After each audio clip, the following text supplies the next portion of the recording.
Bonjour, bienvenue à la 9e séance du cours de statistique descriptive destiné aux étudiants de S1, sciences économiques et gestion. Dans cette séquence, je vais vous présenter le calcul de la médiane dans le cas continu, et puis après je passerai à la moyenne arithmétique. Alors, en prenant un exemple d'un caractère continu, c'est la durée. La durée de 0 jusqu'à 4 heures, puis de 4 heures jusqu'à 8 heures, de 8 heures jusqu'à 12 heures, et de 2 heures jusqu'à 20 heures, et de 20 heures jusqu'à 28 heures.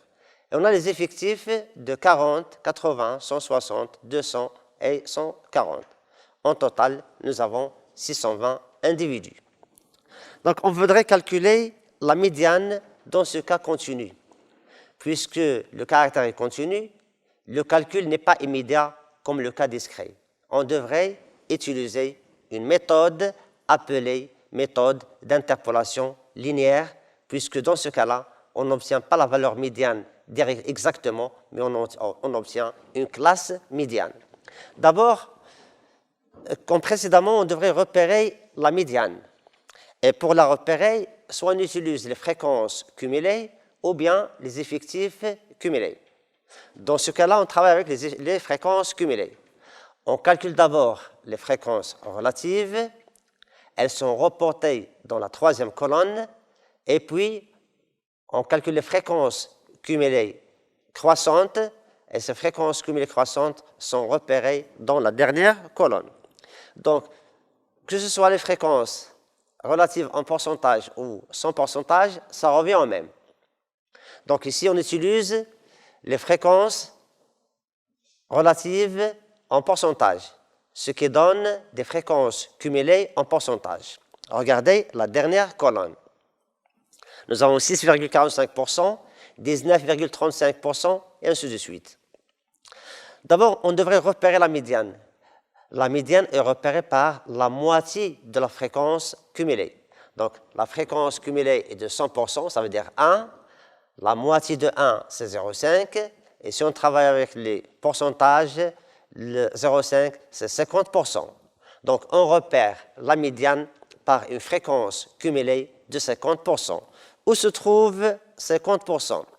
50% se trouve entre 45,16 et 77,41. Donc, 50% se trouve entre les deux.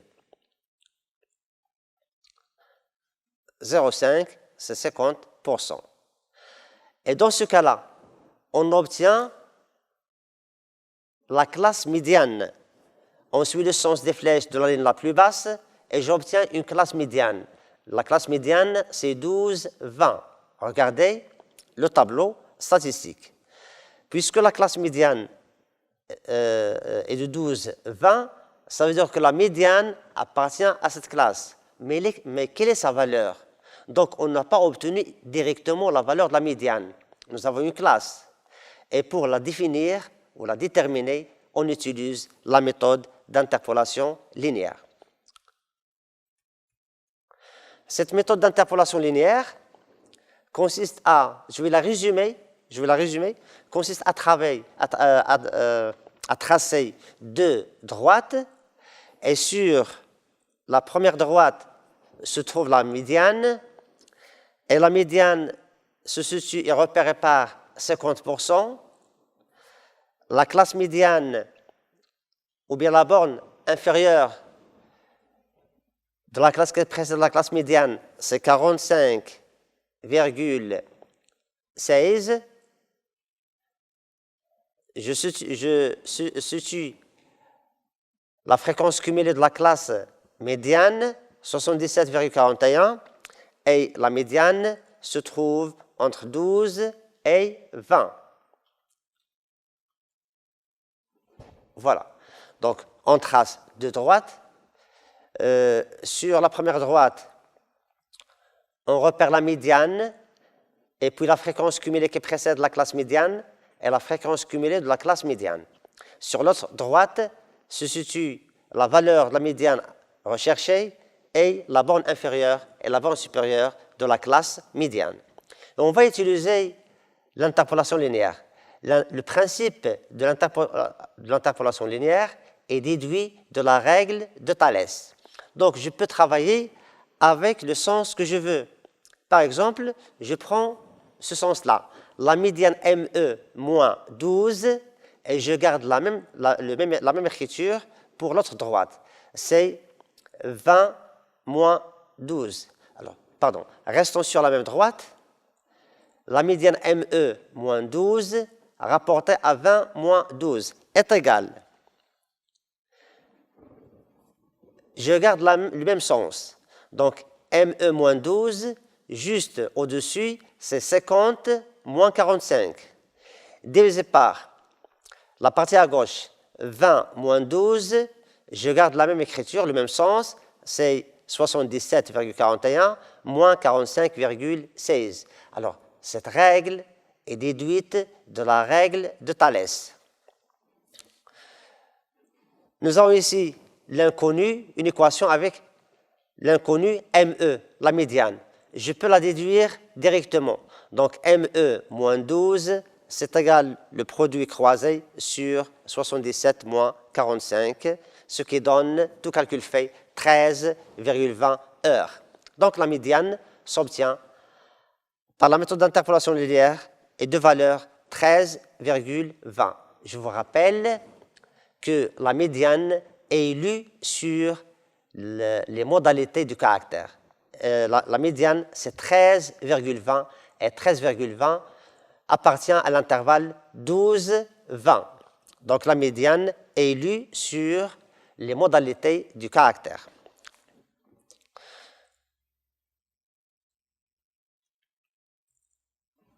Je termine ce paragraphe par une remarque, c'est que la médiane n'est pas affectée par les classes d'amplitude inégale.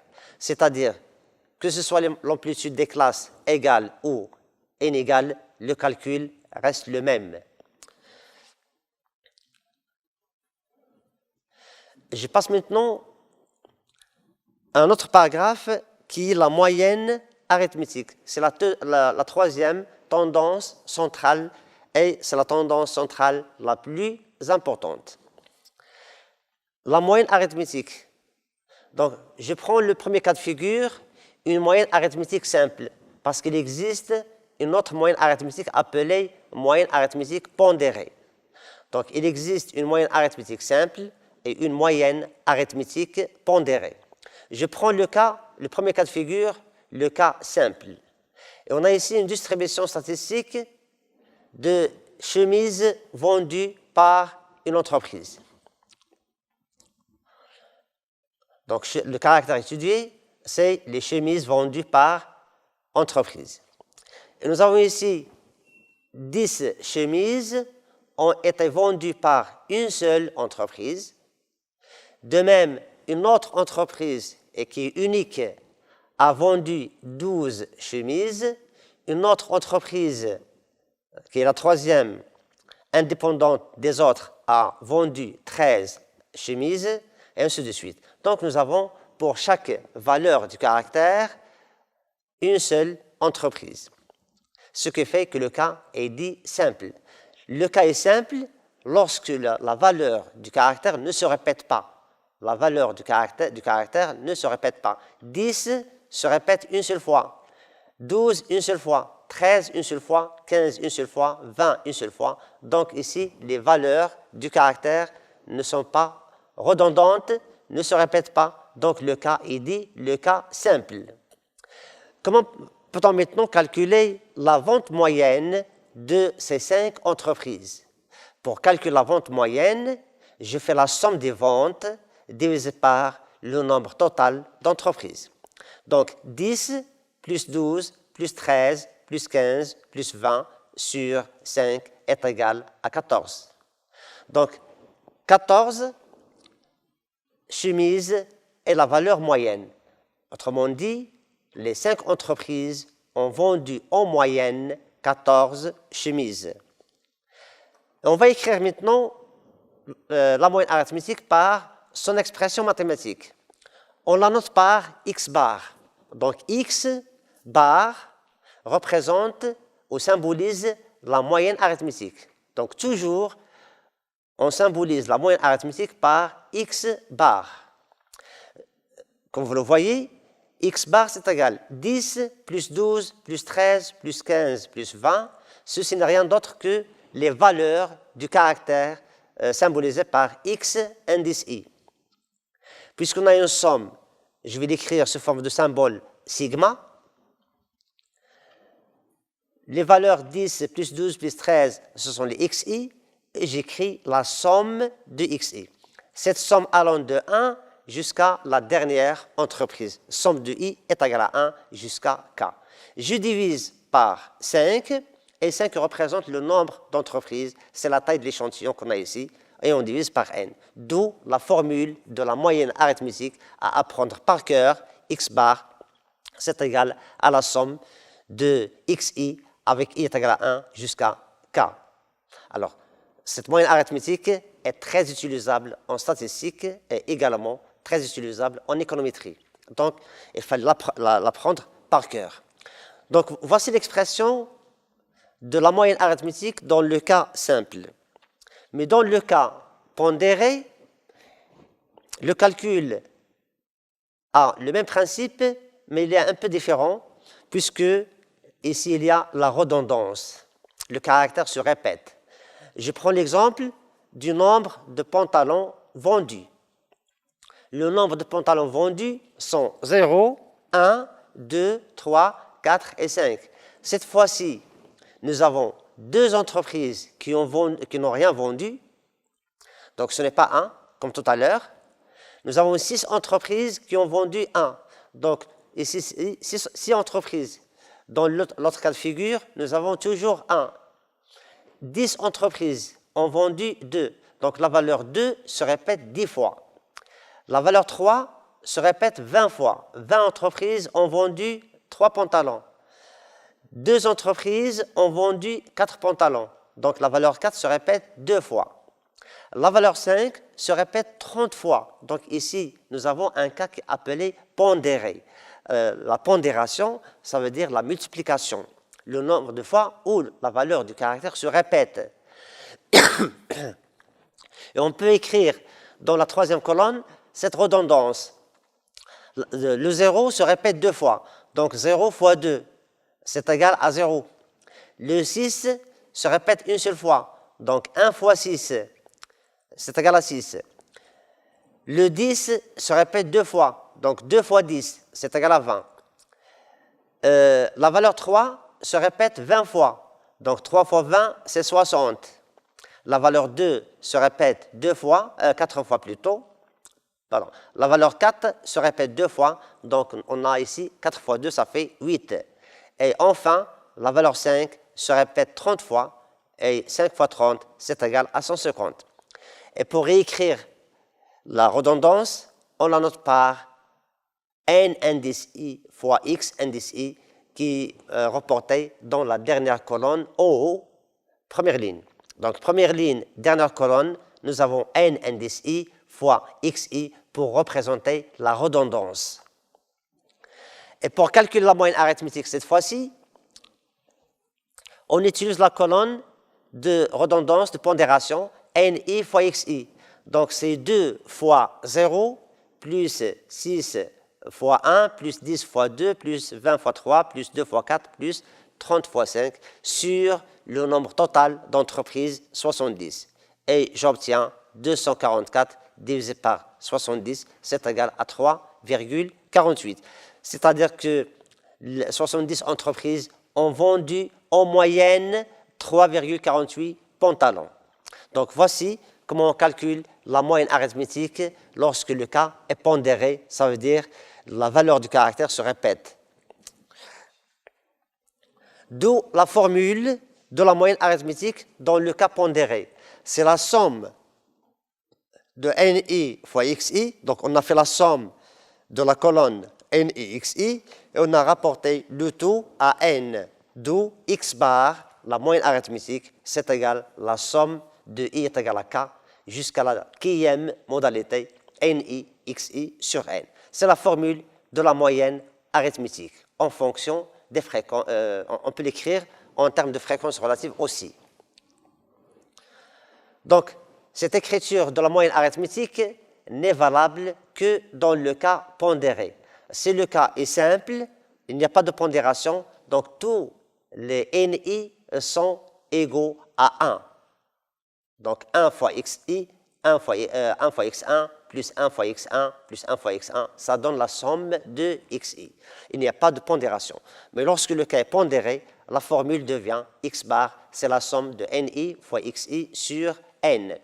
Donc je peux maintenant écrire cette moyenne arithmétique en fonction des fréquences relatives et je vais opérer une petite transformation sur cette écriture de la moyenne. Alors, présentation, le cas pondéré, on calcule les fréquences relatives. Les fréquences relatives sont reportées dans la colonne numéro 3. La somme des fréquences est égale à 1. Et on va calculer la redondance en termes de fréquence, c'est FI fois XI. La redondance, ça veut dire la valeur du caractère fois la fréquence relative. Et on a 0 fois 0,02, ce qui donne 0. Deuxième ligne, 1 fois 0,0857, c'est égal à 0,0857. Donc, on calcule les FI fois XI, la valeur du caractère fois la fréquence des individus présentant cette modalité. Et je vais faire la somme des fréquences fois XI. Je fais la somme, je trouve 3,48. C'est la même valeur que tout à l'heure. Donc la moyenne arithmétique peut être calculée en utilisant les fréquences relatives. Et la formule, cette fois-ci, s'écrit comme suit. Donc X bar, en termes d'effectifs, c'est la somme de I est égal à 1 jusqu'à K fois NI XI. Comme vous le constatez et vous le savez, NI sur N, c'est FI. Et je note NI sur N par FI et j'obtiens l'expression de la moyenne arithmétique en termes de fréquence relative à retenir par cœur cette fréquence, cette formule de la moyenne arithmétique. Alors, maintenant, le cas lorsqu'il est continu. Est-ce que la moyenne arithmétique, sa formule reste la même ou bien il y a un petit changement par rapport au cas discret? Donc, pour le cas discret, on a discuté le cas de simple et du cas pondéré. Lorsque le caractère est continu, la moyenne arithmétique est toujours pondérée. Ça n'existe pas du cas simple pour le cas continu. Donc, le cas discret dans lequel on a présenté la formule de la moyenne arithmétique simple et la moyenne arithmétique pondérée. Lorsque le cas est continu, d'abord, il n'y a que le cas pondéré. Il n'y a pas de cas simple. On a agrégé la distribution statistique pour éviter le cas simple. Ça veut dire pour agréger.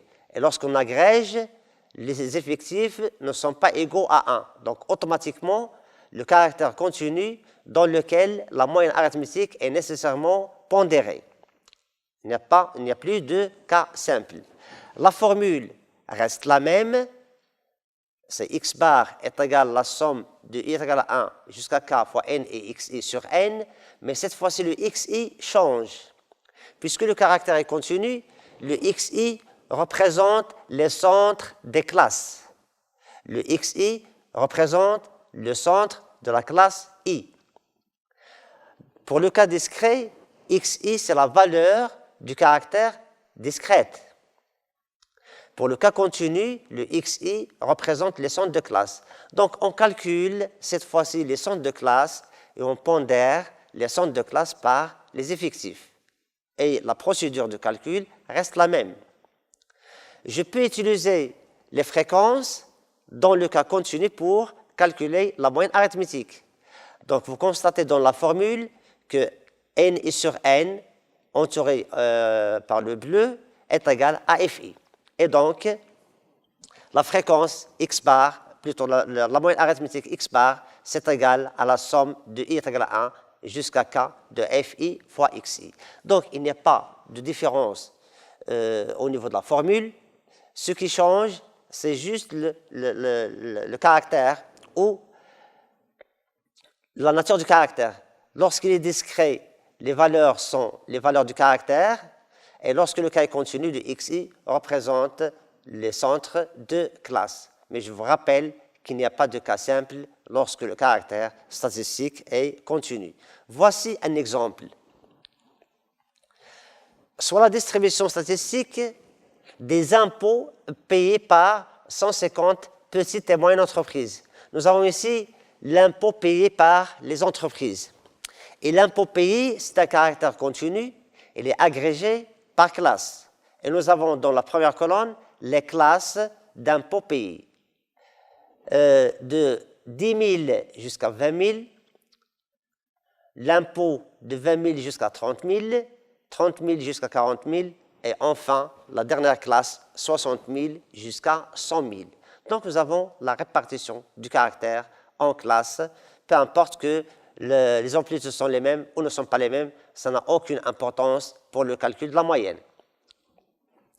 Les effectifs, 10, ça veut dire 10 entreprises ont payé un impôt entre 10 000 et 20 000. Deuxième effectif, 25. C'est-à-dire 25 entreprises ont payé un impôt entre 20 000 et 30 000 et jusqu'à le dernier effectif, 25 représentant les individus ou les entreprises qui ont payé un impôt entre 60 000 et 100 000. Pour calculer la moyenne arithmétique, nous avons ici un cas continu. Et pour le cas continu, on pondère les centres des classes. Donc, on devrait calculer les centres de classe. Le centre de la première classe est obtenu par la formule la borne supérieure plus la borne inférieure divisé par 2. Autrement dit, 20 000 plus 10 000 divisé par 2, ce qui donne 15 000. Le centre de la deuxième classe, 30 000 plus 20 000 divisé par 2, c'est égal à 25 000. Le centre de la dernière classe, 100 000 plus 60 000 divisé par 2, ce qui donne 80 000. Et pour calculer la moyenne arithmétique, on note la formule. La formule, c'est la somme de NI fois XI. C'est-à-dire, on va pondérer les XI par les NI. Et on obtient 10 fois 15 000. Deuxième ligne, 25 fois 25 000. Troisième ligne, 50 fois 35 000. Et ainsi de suite, jusqu'à la dernière ligne où on a 25 fois 80 000. Donc, la dernière colonne rapporte les pondérations. Et on fait la somme de NIXI, c'est-à-dire 150 000 plus 625 000 plus 1 750 000 et ainsi de suite jusqu'à la dernière cellule où on a 2 millions. Ce qui donne en total 6 525. Et pour calculer la moyenne, n'est rien d'autre que la somme de NXI sur N. Et le N, c'est le nombre d'entreprises, c'est la taille de l'échantillon qui est 150. Et j'obtiens 43 500. Donc, les entreprises payent en moyenne 43 500 dirhams. Donc, voici la moyenne arithmétique. Cette moyenne arithmétique a des propriétés statistiques très intéressantes. La première propriété dit que la somme des écarts à la moyenne est égale à 0 dans le cas simple et dans le cas pondéré, la somme des écarts à la moyenne pondérée est nulle. Donc, que ce soit le cas simple ou le cas pondéré, toujours la propriété est vérifiée. C'est que la somme des écarts à la moyenne simple ou pondérée est égale à 0. Dans une distribution de statistiques, combien y a-t-il des écarts? Lorsqu'on calcule xi moins x bar, c'est un écart. Combien y a-t-il des écarts? Il y a autant d'écarts à la moyenne que le nombre d'observations. Si on a, pour le cas continu, 10 individus, 25 individus, 50 individus, ça veut dire qu'on a 10 écarts, 25 écarts, 50 écarts, 40 écarts et 25 écarts. Donc le nombre des écarts est identique au nombre d'observations NI. Donc cette propriété à retenir par cœur, elle est très utilisable au niveau de la statistique et aussi au niveau de l'économétrie. Elle permettra de simplifier les calculs statistiques. Un exemple, je prends ici la note des étudiants comme caractère, les effectifs 1, 1, 1, 1, c'est-à-dire que le cas est simple. Je calcule la moyenne des notes, c'est la somme des notes divisée par n, 0 plus 12 plus 14 plus 18, c'est 44, divisé par 4, c'est 11. La note moyenne est de 11. Et je calcule les écarts à la moyenne. Ces écarts sont reportés dans la troisième colonne. Les écarts à la moyenne, c'est xi moins x bar. Xi, c'est 0, 0 moins 11, c'est égal à moins 11. Deuxième écart à la moyenne, c'est 12 moins 11 est égal à 1. Troisième écart, c'est 14 moins 11, la moyenne, c'est égal à 3. Et le dernier écart, c'est 18 moins la moyenne, moins 11, c'est égal à 7. Donc, je calcule les écarts à la moyenne. Et lorsque je fais la somme des écarts à la moyenne, donc moins 11, 7 plus 3 plus 1, ça fait 11, et 11 moins 11, c'est 0. Donc, la somme donne 0. La propriété est bien vérifiée par l'exemple. À travers cet exemple, on a tout simplement vérifié que la somme des écarts à la moyenne est égale à 0. Et pour la démontrer, il est très simple d'effectuer cette démonstration en deux lignes. Lorsque le cas est pondéré, nous avons ici la note en statistique, 0 est obtenue par 2 étudiants, la note 12 est obtenue par 3 étudiants, la note 14 par 4 étudiants, la note 18 est obtenue par un seul étudiant. Donc le cas ici est pondéré. Combien y a-t-il d'écart? Donc nous avons ici 2 plus 3 plus 4 plus 1, ça fait 10. On a 10 écarts à calculer. Donc le premier écart, xi moins x bar, 0 moins la note moyenne 11, fois 2, puisqu'il y a 2 étudiants qui ont obtenu 0. 12, deuxième écart, 12 moins 11, x2 moins x bar, 12 moins 11. Le nombre des écarts est de 3. 3 étudiants qui ont obtenu 12. Donc, 12 moins 11 fois 3. Troisième calcul, xi moins x bar, 14 moins 11 se répète 4 fois. Donc, 4 fois 14 moins 11. Et enfin, 18 moins 11 se répète une seule fois, 1 fois 18 moins 11. Ce qui donne moins 22, 3, 12 et 7. Je fais la somme, je trouve 0. Donc, que ce soit le cas simple ou le cas pondéré, la propriété est toujours vérifiée. Merci et à bientôt.